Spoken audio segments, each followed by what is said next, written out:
darle fuertes ofrendas de palmas a nuestro Dios, hermanos. Gloria a Dios. A continuación, hermanos, nuestros hermanos servidores les van a entregar el material que vamos a utilizar en esta noche. Siempre, como lo digo, hermanos, el objetivo de este material es que ustedes puedan profundizar en él en la reunión de planificación, especialmente la que se hace en el sector, para que podamos todos ir creciendo, aprendiendo, fortaleciendo los contenidos que son necesarios para la tarea que el Señor nos ha encomendado. La cita que vamos a ocupar como base para la enseñanza de esta noche es un pasaje bastante conocido, y este se encuentra en el Evangelio de Juan, capítulo 14, versículo 26. Dice la palabra del Señor: pero el Consolador, el Espíritu Santo, a quien el Padre enviará en mi nombre, les enseñará todas las cosas y les hará recordar todo lo que les he dicho. Lo volvemos a leer: pero el Consolador, el Espíritu Santo, a quien el Padre enviará en mi nombre, les enseñará todas las cosas y les hará recordar todo lo que les he dicho. El tema, hermanos, que vamos a compartir en esta noche es la obra del Espíritu Santo en la consejería cristiana. Hace algunos lunes iniciamos, hermanos, una serie de temas en esta reunión de Inspira, que busca fortalecer los conocimientos y los elementos básicos o claves de la consejería bíblica y cristiana. Porque como en nuestra tarea de líderes, en nuestra tarea como supervisores, nos vamos a encontrar con diferentes dificultades que las personas atraviesan, aun cuando éstas son cristianas. Hemos acentuado en muchas ocasiones que el nuevo nacimiento o la regeneración no resuelve todos los problemas que las personas vienen arrastrando durante toda su vida. El Espíritu Santo lo que hace es crear las condiciones para que la persona pueda enfrentar las dificultades o los momentos difíciles con los que se va a tener que enfrentar en el día a día. Las personas, hermanos, cuando vienen a Cristo, entonces lo que tienen es una fuerza, tienen una naturaleza que les permite poder enfrentar las diferentes situaciones. Pero eso no significa que todos los problemas de la vida hayan quedado resueltos. Por eso es que se vuelve necesario que nosotros enseñemos a las personas lo importante de tener una comunión real con el Espíritu, que les ayude a sobreponerse a sus problemas, a sus malos hábitos, o incluso en la toma de decisiones. Porque las personas muchas veces vienen a nosotros y nos dicen: hermano, tengo esta situación. Cuando nos hemos ganado la confianza de ellos: hermana, fíjese que tengo esta dificultad en mi matrimonio. O hermano, yo estoy pasando esta situación emocionalmente hablando, me siento solo, me siento triste. En fin, las personas, hermanos, van a plantearnos diferentes necesidades, diferentes cosas. Pero es ahí donde, como nosotros no estamos capacitados al 100% para resolver los problemas, en realidad nadie lo está, pero sí tenemos, hermanos, la fuerza del Espíritu Santo, la compañía del Espíritu Santo, que nos va a ayudar a orientar a las personas de mejor forma. El Espíritu Santo, como todos lo sabemos, es la tercera persona de la Trinidad, pero también es la tercera persona que está presente al momento que alguien nos busca para un consejo. De tal manera que cuando las personas nos presentan sus situaciones, lo que tenemos es una triada: el consejero, el aconsejado y en el centro el Espíritu Santo. Por eso es que, hermanos, nosotros no tenemos que menoscabar la obra del Espíritu Santo al momento de aconsejar a una persona. Lo peor que usted puede hacer en la consejería es tratar la manera de cambiar a las personas por sus ideas, por sus conceptos o incluso por su experiencia. Nosotros lo que necesitamos es al Espíritu Santo que nos ayude a poder orientar a esa persona. ¿Por qué es importante esto? Porque la obra del Espíritu Santo en la vida de cada persona es la que le va a permitir corregir, enfrentar y vencer toda conducta o rasgo o comportamiento enfermizo, llámese pecado. Porque son esas cosas las que nos impiden reflejar el carácter de Jesucristo. Entonces, el Espíritu Santo lo que hará, hermanos y hermanas, es modelar el carácter de la persona, no para que se parezca a nosotros, sino para que se parezca a Jesucristo. Pero obviamente que tener comunión con el Espíritu es algo que las personas tenemos que aprender a desarrollar y que no es algo que se logra de la noche a la mañana. Porque en realidad, hermanos, al pensar en esto, de la obra regeneradora del Espíritu, cuando no estamos acostumbrados o no estamos familiarizados a la morada del Espíritu, se nos vuelve un poco difícil qué hacer, qué no hacer, qué decisión tomar. Desarrollar el oído para escuchar al Espíritu Santo es algo que toma tiempo. Pero nuestra tarea como líderes y supervisores debería de ser esa: orientar a las personas cómo desarrollar esa comunión con el Espíritu Santo.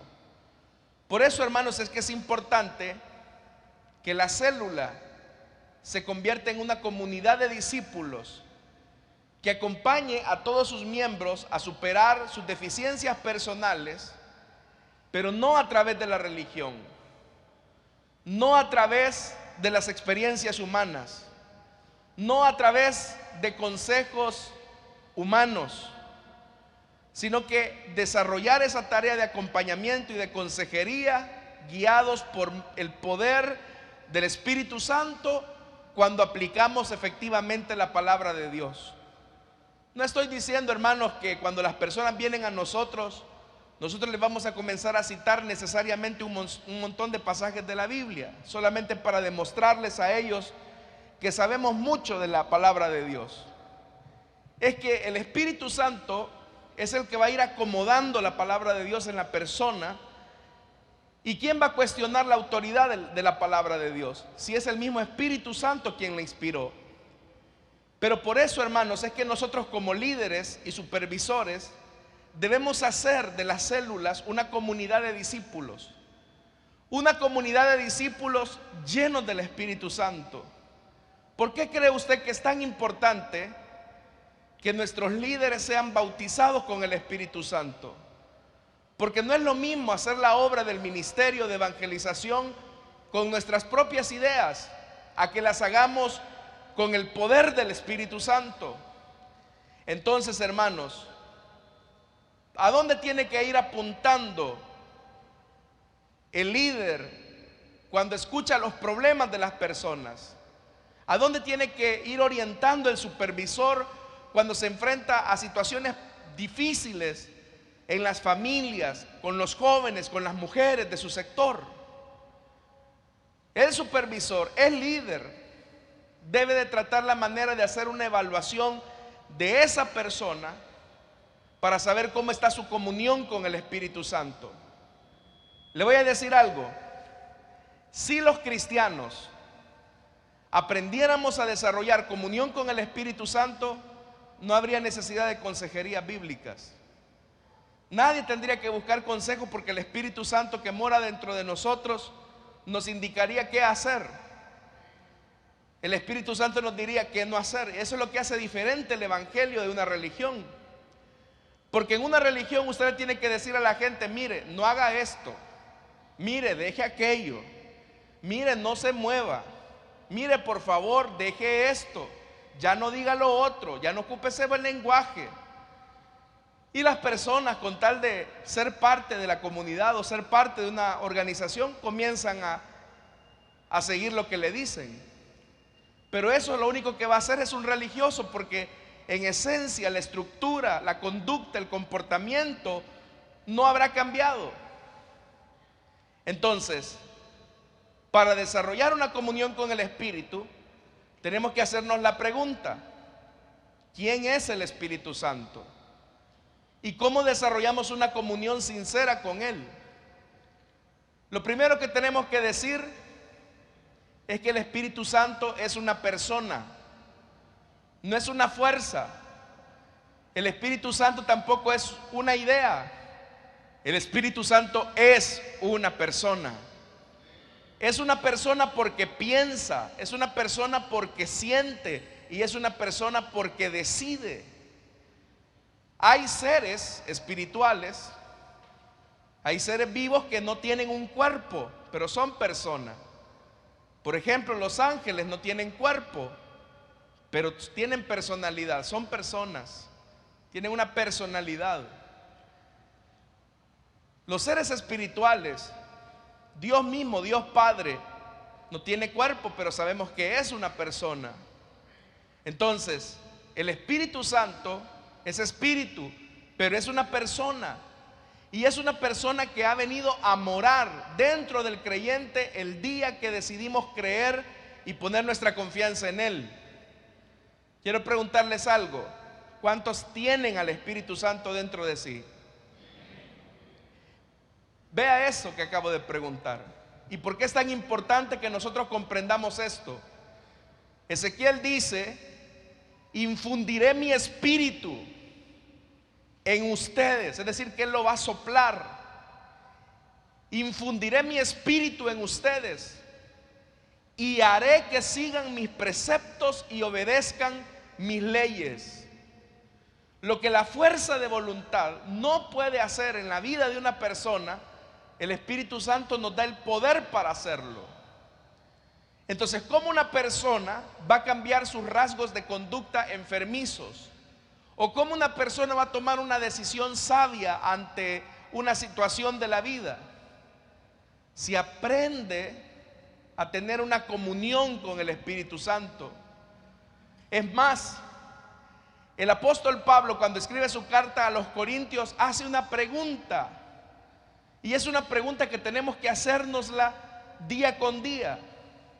¿Acaso no saben que acaso no saben que su cuerpo es el templo del Espíritu Santo que está en ustedes y al que han recibido de parte de Dios? ¿Sabe, hermano? Dentro de los muchos regalos que Dios nos da, cuando creemos en Él, uno de los principales es que el Espíritu Santo se viene a vivir con nosotros, se viene a vivir dentro de nosotros. Y el Espíritu Santo está morando dentro de nosotros. Pero no crea que el Espíritu Santo vino a morar en usted solamente para que usted lo ande paseando. No.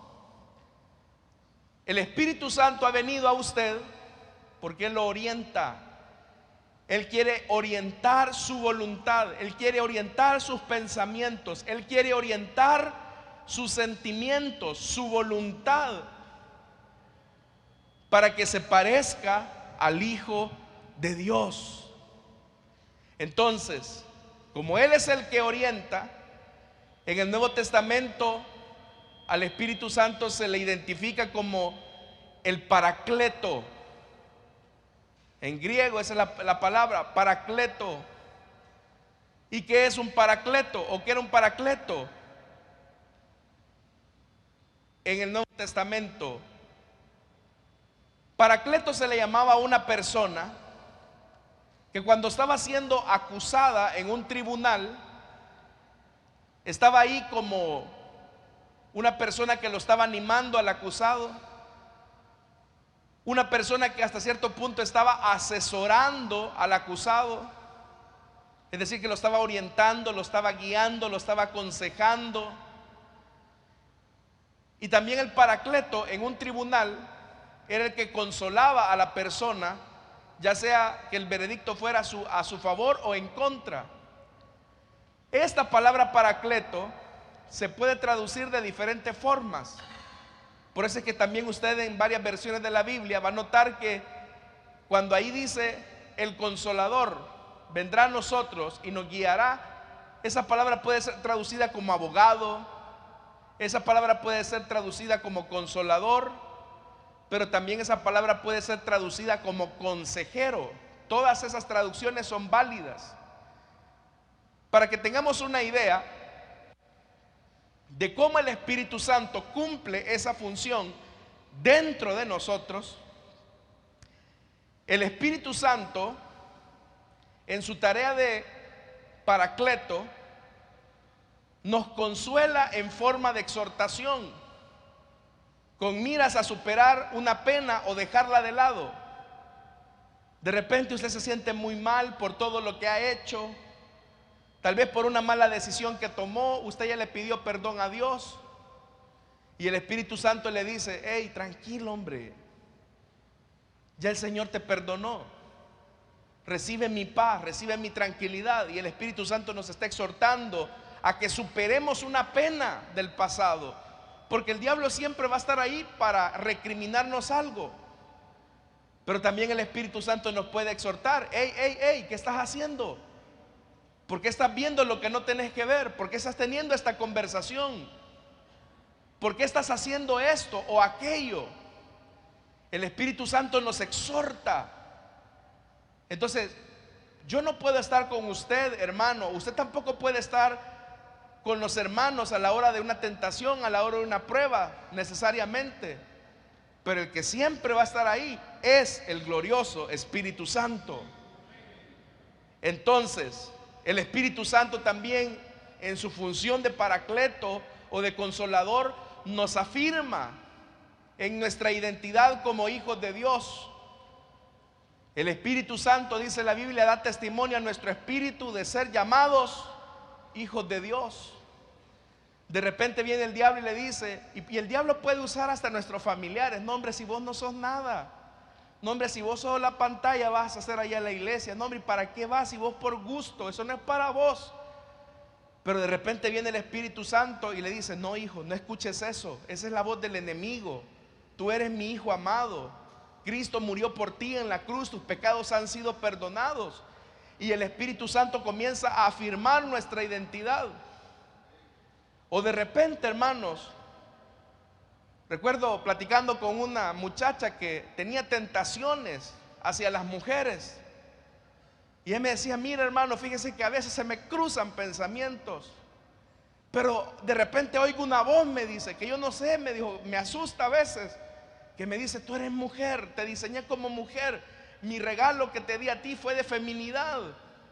Ah, no, le dije yo, ese es el Espíritu Santo que está afirmando tu identidad de mujer. Es el Espíritu Santo quien afirma nuestra identidad como hombres, como mujeres, como hijos de Dios. El Espíritu Santo también nos libera de la culpa. También el Espíritu Santo, hermano, nos conduce a tomar decisiones basadas no en nuestra experiencia, sino en la verdad de su palabra. De repente el Espíritu Santo nos dice: ante esta decisión que vas a tomar, esta persona no te conviene. No te conviene que formes sociedad con este hombre. No te conviene que inicies una relación de noviazgo con esta muchacha, con este muchacho. Pero para llegar a ese punto necesitamos cultivar la comunión. También el Espíritu Santo nos amonesta frente a la desobediencia. ¿Quién de nosotros no se ha sentido amonestado alguna vez por el Espíritu Santo cuando le hemos fallado a Dios? Que de repente nos dice: hey, ¿qué hiciste, hombre? ¿Por qué te rebelaste? Te dije que no lo hicieras, hijo. Te pudiste haber evitado este dolor si tan solo me hubieses escuchado. Y el Espíritu Santo viene a amonestarnos, no para recriminarnos, sino para llamarnos al arrepentimiento. Entonces, en conclusión, podríamos decir que la persona del Espíritu Santo mora dentro de nosotros para dos cosas: para amonestarnos y para consolarnos. ¿Qué es lo que hace, hermano, que usted y yo no pequemos a gusto? El Espíritu Santo. El Espíritu Santo. Ahora, para responder a la pregunta: ¿Cómo logramos cultivar una relación real con el Espíritu Santo? Primero quiero decirle que para toda relación humana que nosotros tenemos, no basta simplemente con que usted diga: yo tengo una esposa, y no vive con ella. Para cultivar una amistad, no basta con que usted diga: yo tengo un amigo, y no se relaciona con él. Es decir, la única forma, hermanos y hermanas, en que podemos nosotros tener una relación con otra persona, no es simplemente, hermanos y hermanas, decir que la tenemos. Se necesita atención, se necesita intercambio mutuo, se necesita, hermanos y hermanas, una necesidad de atención que va prosperando, va haciendo prosperar la relación. ¿Cómo es que los matrimonios crecen en conocimiento el uno del otro? Que ya con una mirada que le haga a la esposa, el esposo entiende. Digo yo, ¿verdad? O que de repente se le queda viendo el esposo a los hijos y el hijo entiende. ¿Cómo se logra esa comunión? Por la relación de todos los días, porque platicamos con ellos todos los días, porque estamos presentes, hermanos y hermanas, en esas relaciones. Entonces, ¿sabe cuál es el mayor problema que tenemos los cristianos hoy en día? Es que ignoramos al Espíritu Santo. Lo ignoramos. Y el Espíritu Santo está dentro de nosotros. El Espíritu Santo quiere hablar con nosotros, pero lo que hacemos es ignorarlo. ¿Y cómo lo ignoramos? Ignoramos al Espíritu Santo cuando cerramos nuestros oídos a su amonestación. Ignoramos al Espíritu Santo cuando decidimos creer a lo que el diablo nos dice, a lo que el mundo nos dice, a lo que nuestra naturaleza nos dice, en vez de escuchar al Espíritu. Todos los seres humanos tenemos un enorme hueco en nuestro ser que no lo va a llenar la mejor de las relaciones humanas. Usted puede tener al mejor esposo, la mejor esposa, los mejores hijos, los mejores amigos, pero esas relaciones, por muy buenas y significativas que sean, procúrelas, por cierto, no van a lograr llenar esa profunda necesidad que tenemos, porque esa es una necesidad que solamente el Señor puede llenar. Dicen amén a eso, hermanos. ¿Por qué razón el Señor Jesús, en su encuentro con la mujer samaritana, le dice: mira, cuando la mujer samaritana acepta y dice: está bien, Señor, dame de esa agua que tú prometes? Está bien, le dijo a la mujer, ve a llamar a tu esposo, aquí te espero y te voy a dar de esa agua. No tengo, dijo la mujer. Bien has dicho, porque 5 maridos has tenido y el que ahora tienes no es tuyo. Cuando leemos ese pasaje, uno superficialmente puede interpretar que Jesús le está encarando a la mujer el hecho de que ha tenido una vida bastante promiscua, pero no es ese el sentido de la palabra o de la expresión de Jesús. Lo que Jesús quiere demostrarle a la mujer es que ella ha intentado llenar ese vacío que todos los seres humanos tenemos, pero ella lo ha intentado llenar con relaciones matrimoniales, con hombres. Y por eso es que ella se vuelve a sentir vacía, muy vacía. Y ahora cuando la mujer se ve delatada, es donde finalmente comienza a reconocer quién es Jesús. Entonces, hermanos, vea lo importante de conocer al Espíritu y de desarrollar una comunión con Él.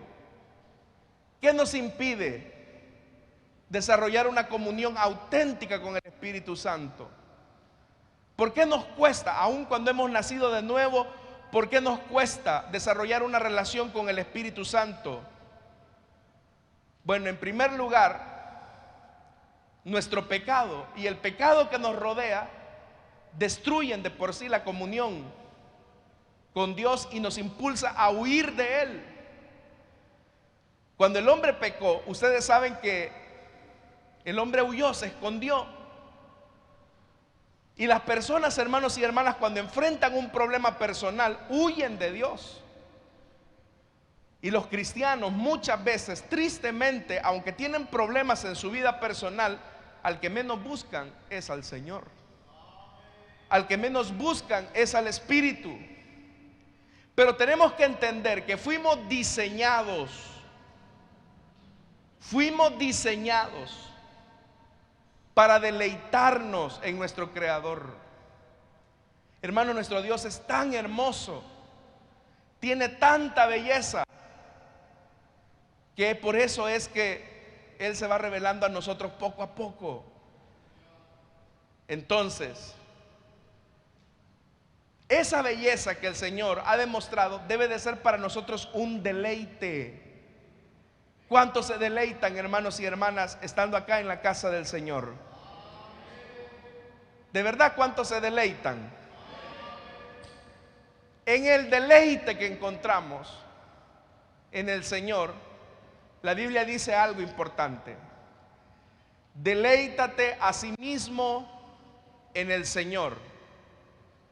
¿Y qué dice?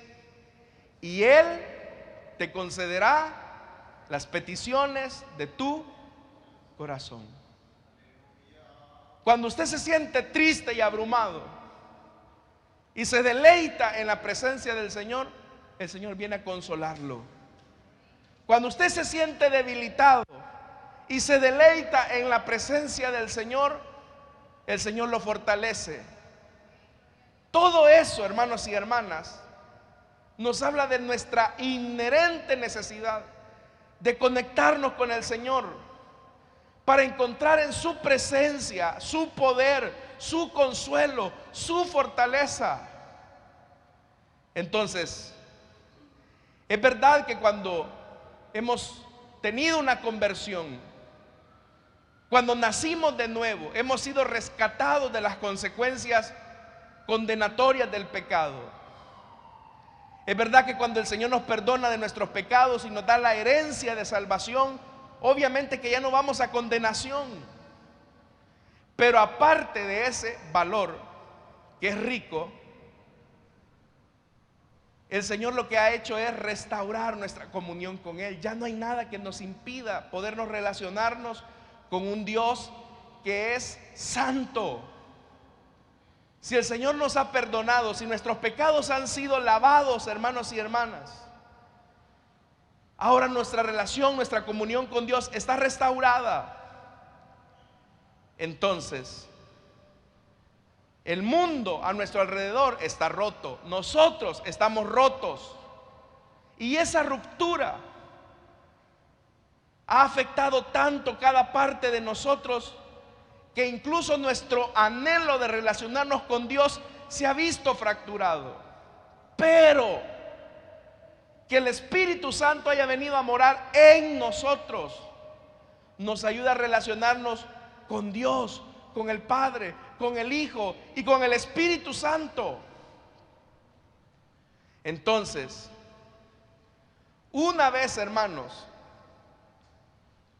que hemos descubierto la dimensión del perdón de Dios y de la promesa que tenemos de tener comunión con Él, se nos invita al santuario sagrado. ¿Y cuál es el santuario sagrado? La presencia del Espíritu en nosotros. Yo por eso le vuelvo a preguntar a usted esta noche calurosa: ¿cuántos de nosotros tenemos al Espíritu Santo morando dentro de nosotros? Y el Espíritu Santo, ¿qué diría de nosotros? El Espíritu Santo es tan tierno, es tan quieto también. Fíjese que el Espíritu Santo, si usted no le habla, Él no le va a hablar. El Espíritu Santo, si usted no le permite controlar sus emociones, controlar sus pensamientos, controlar sus decisiones, Él no se va a meter. Pero, hermanos y hermanas,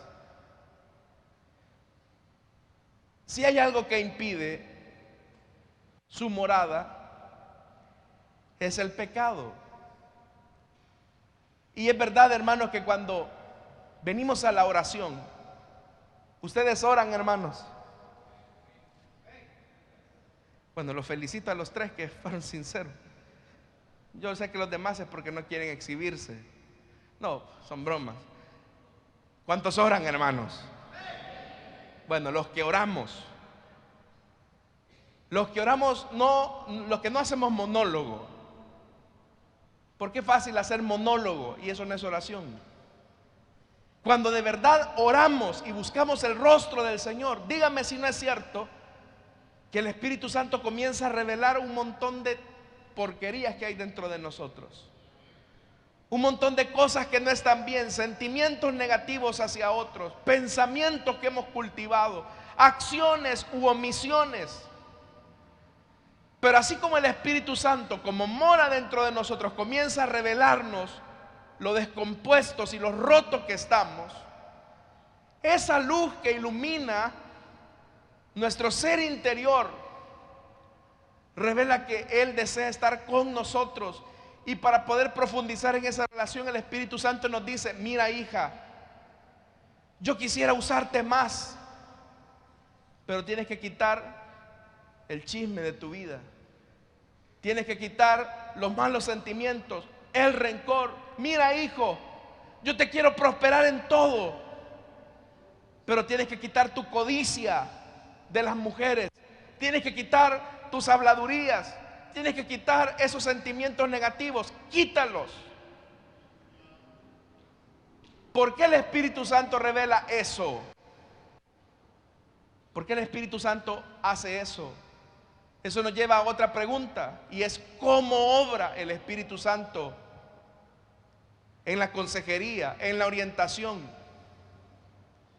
El Espíritu Santo es la fuente de todos los cambios genuinos en la vida de una persona que lo conducen a su santificación.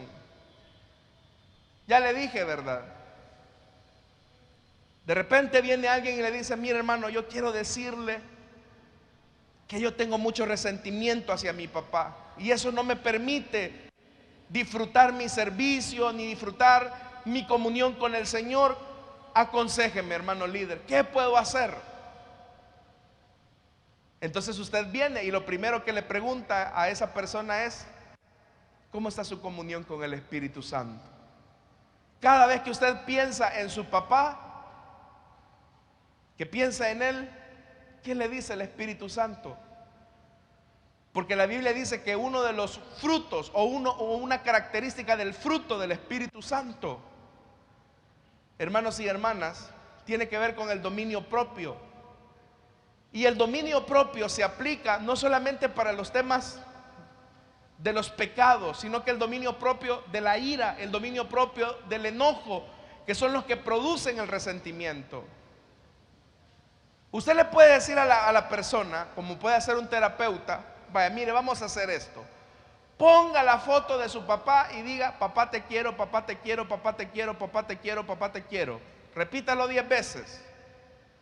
Eso no va a cambiar nada, hermano. Eso no va a cambiar nada. Pero el Espíritu Santo, cuando acomoda la palabra en nosotros, es lo que auténticamente nos ayuda a cambiar. ¿Y qué es lo que nos dice la Biblia? Que de la misma manera en que Cristo nos amó, debemos nosotros de amar a nuestro prójimo. Que de la misma manera en que Cristo nos perdonó, nosotros debemos de perdonar a nuestro prójimo. Entonces, ante ese desafío de la palabra, el Espíritu Santo nos va modelando. Por eso es que cuando Pablo escribía su carta a los Corintios, él decía: de tal modo, hermanos y hermanas, que nosotros, que con el rostro descubierto reflejamos en un espejo la gloria del Señor, somos transformados a su semejanza con más y más gloria por la acción del Señor, que es el Espíritu.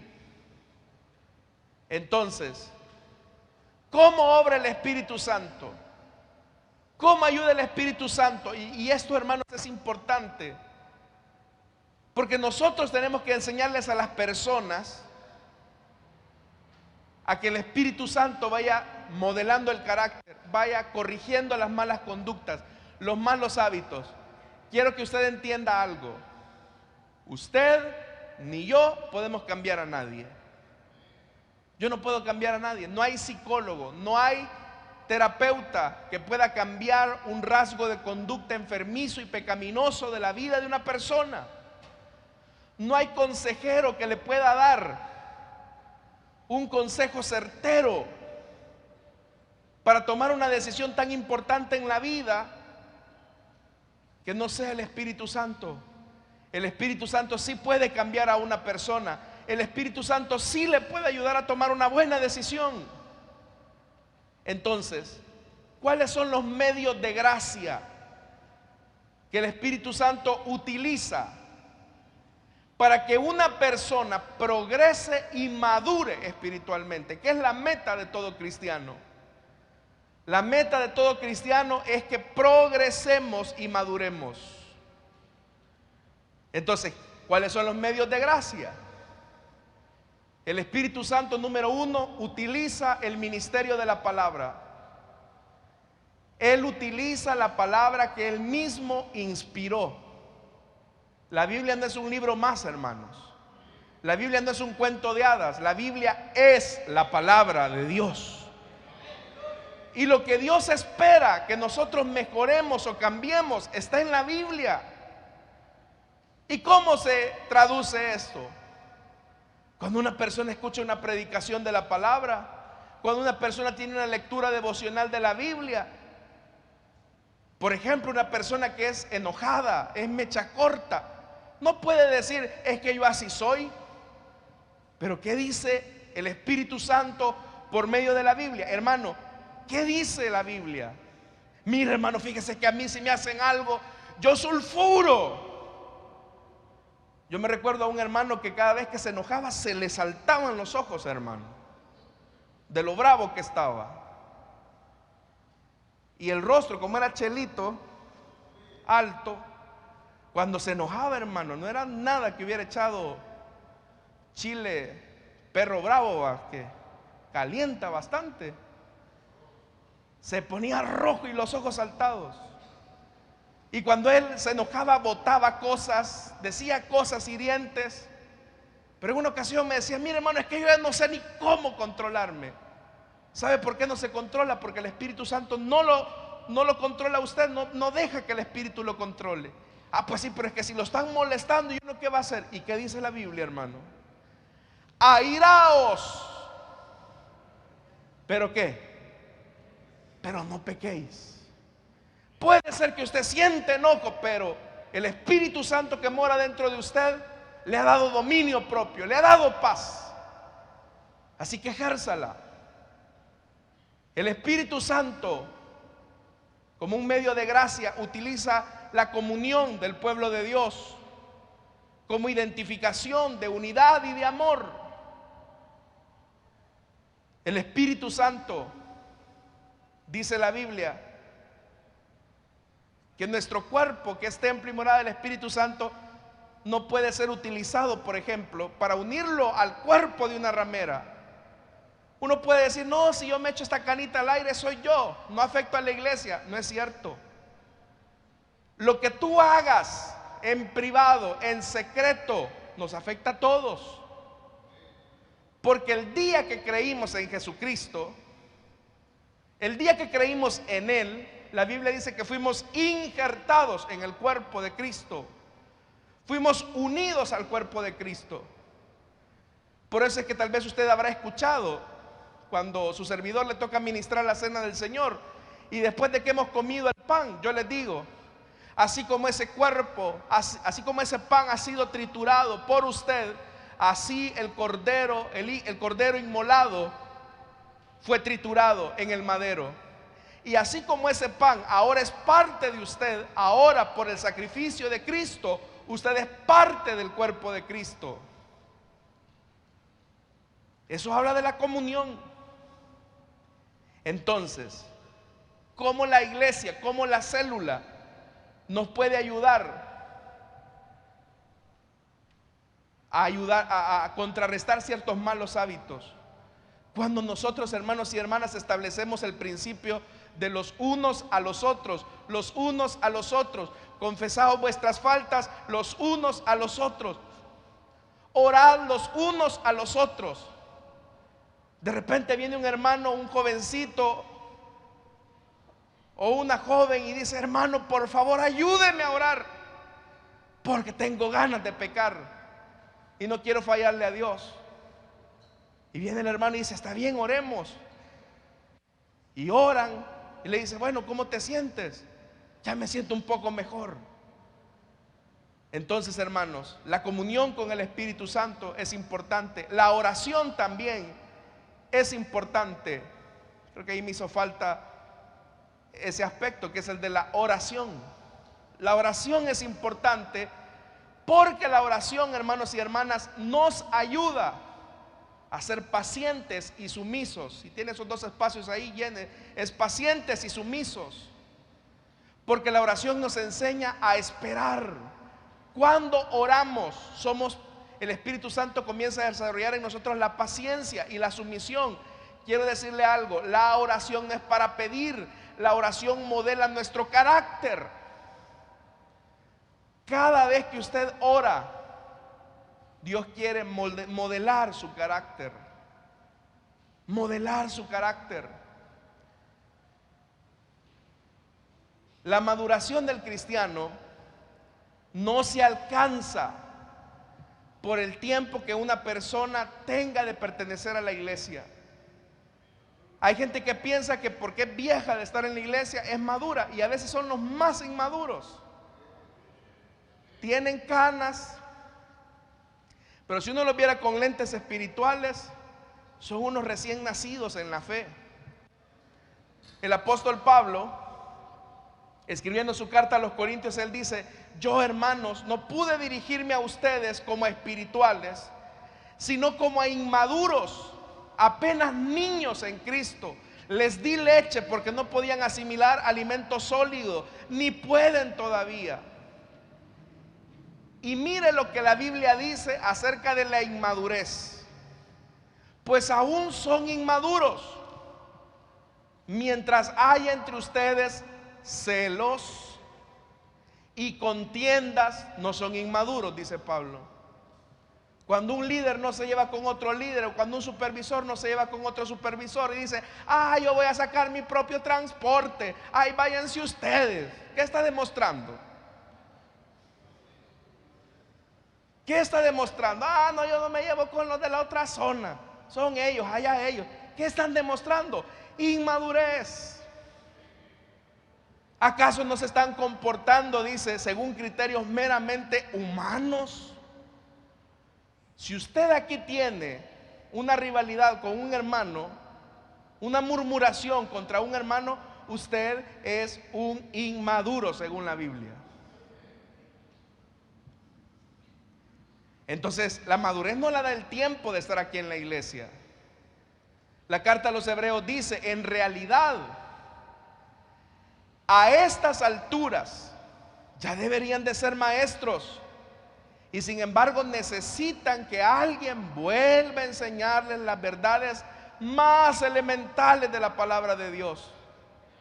Dicho de otro modo, necesitan leche en vez de alimento sólido. El que solo se alimenta de leche es inexperto en el mensaje de justicia. Es como un niño de pecho. En cambio, el alimento sólido es para los adultos, para los que tienen la capacidad de distinguir entre lo bueno y lo malo. Oiga lo que está diciendo el escritor. ¿Quién es el maduro? El que no necesita, hermano, andar preguntando: hermano, ¿será pecado ir a ver la película tal? Hermano, ¿será pecado ir a jugar pelota? Hermano, ¿será pecado usar este color de camisa? Hermano, ¿será pecado usar la camisa hasta acá o tiene que ser abotonada hasta arriba? Hermano, ¿será pecado si me corto el pelo 2 dedos?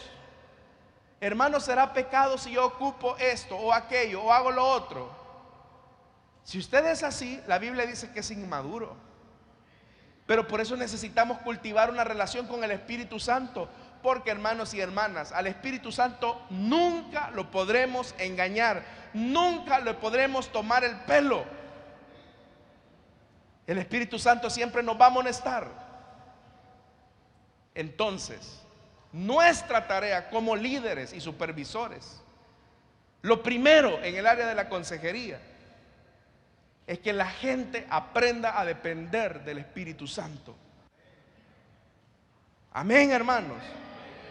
Entonces eso nos lleva a la pregunta de trabajo: ¿qué importancia le damos al Espíritu Santo en la célula? ¿Cómo ayuda a los miembros de la célula si cultivaran una relación auténtica con Él? Vamos a reunirnos, hermanos. Reunámonos en grupos de 5 o 6 y discutamos estas preguntas.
Hermanos, vamos a acomodarnos nuevamente en nuestros sitios y sé que el tiempo se va volando rápidamente, hermanos.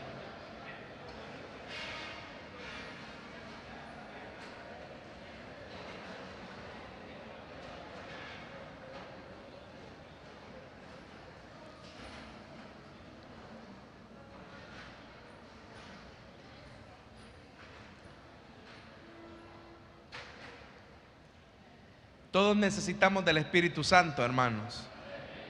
De verdad, todos necesitamos del Espíritu Santo. Vamos a pedirle a los hermanos diáconos, a las hermanas diaconisas que se puedan preparar. Vamos a recoger nuestras ofrendas y nuestros diezmos. Y tal vez en lo que ellos pasan, hermanos, vamos a cantar: Espíritu Santo, te necesito. Amén. Oremos al Señor. Padre que estás en los cielos, gracias te damos, Señor, porque nos permites ofrendar y diezmar para tu obra. Queremos pedirte que bendigas nuestras aportaciones, en el nombre de Jesús. Amén y amén. Pasan nuestros hermanos y cantamos. Espíritu